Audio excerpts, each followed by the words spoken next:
Well, here I am standing in front of a very important piece of equipment in the world of making wrought iron. This is, of course, a forge wheel, and it was powered by water, and when the hammerhead came down, it would smash into the red-hot metal and chip out some of the impurities and thus turn the metal from cast iron, which was cast at the front of the furnace, to now wrought iron. What is the difference? Cast iron is brittle, like peanut brittle. You throw it down, it can crack. But wrought iron, you can bend that. And that's what the blacksmith wants. That's what those that are making wrought iron railings want. And so this hammer was operated by a man who was called the water hammer man. Now, if perchance you were Pennsylvania Dutch, they spoke in the Dutch dialect, and they called this man the Wasserhammer man. Du bist der Wasserhammerman? Ja, gewiss. Ich bin. And now, what did he do? Well, all day long, he's going to be here. And over there is the heat. And let me tell you, it gets hot. And many of these forge men rolled up their sleeves. And now they take those bars, 40 to 60 pounds red hot.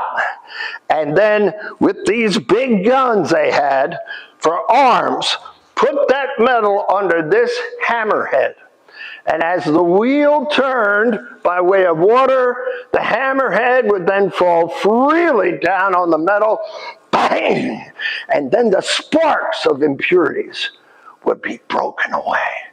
And now we have furnaces where they cast, and we have forges where they turn it and refine it into wrought iron.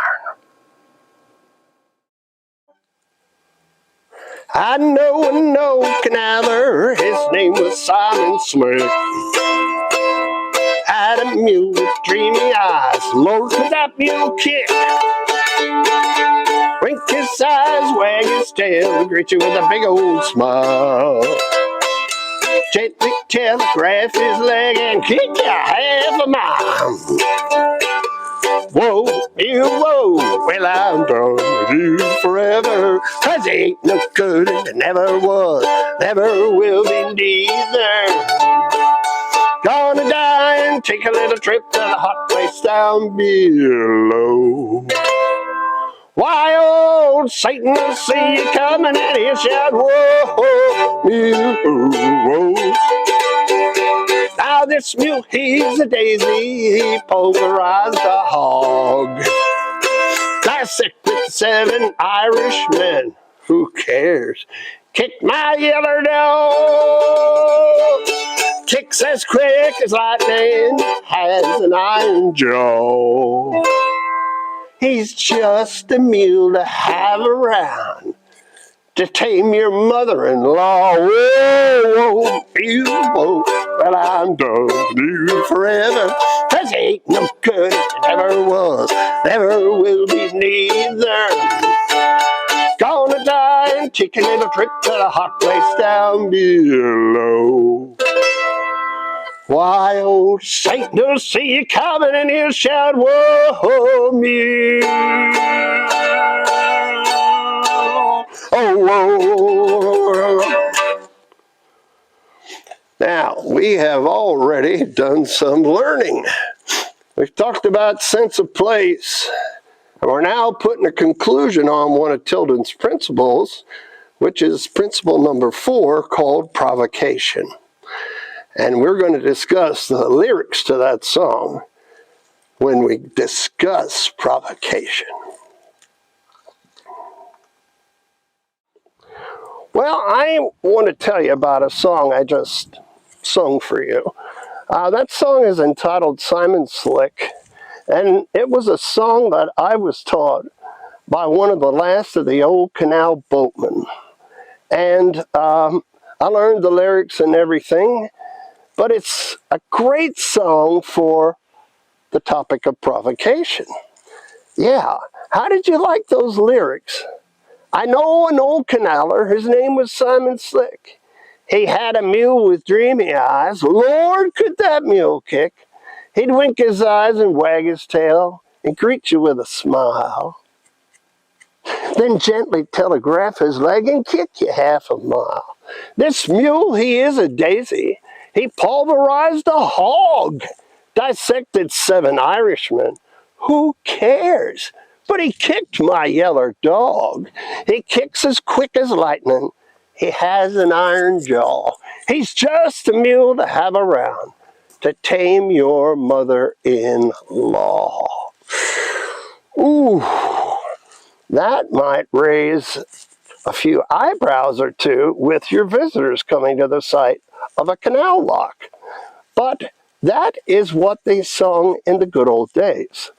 So is that what Tilden was after when he said provocation? Provocation is more important than what? The chief aim of interpretation is not instruction, it's provocation. And I do believe that after the song has been completed and you talk to the visitors like I'm doing with you right now, guess what?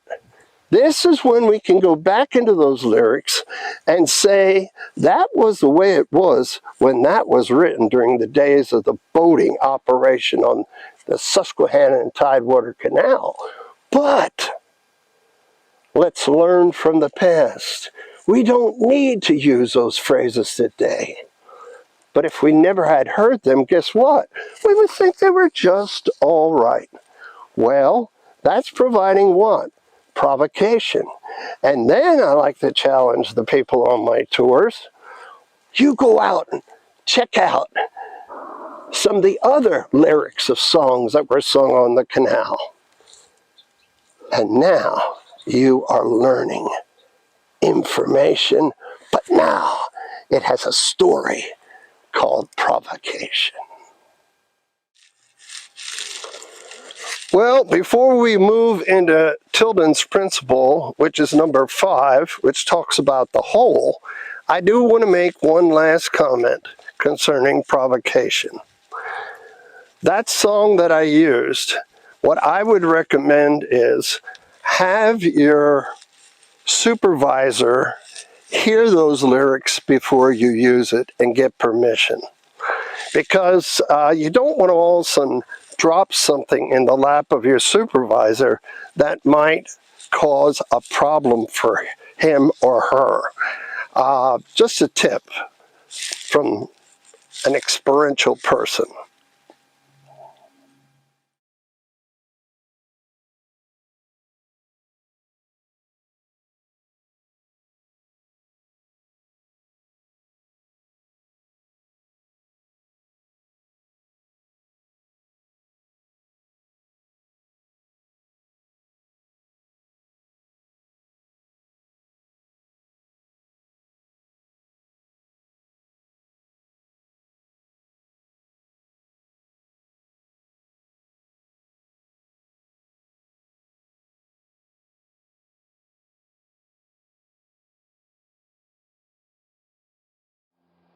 This is for all me laddie books who worked with me on the canal. When I landed in sweet Philadelphia, the weather was pleasant and clear. I did not stay long in the city, so quickly I shall let you hear. I did not stay long in the city, for it happened to be in the fall. I started to work for a season at building the S&T Canal. So fare ye well, father and mother, and likewise to old Ireland too. So fare ye well, me sister and brother, so kindly I'll bid you. I promise to write, Mother. Oh, do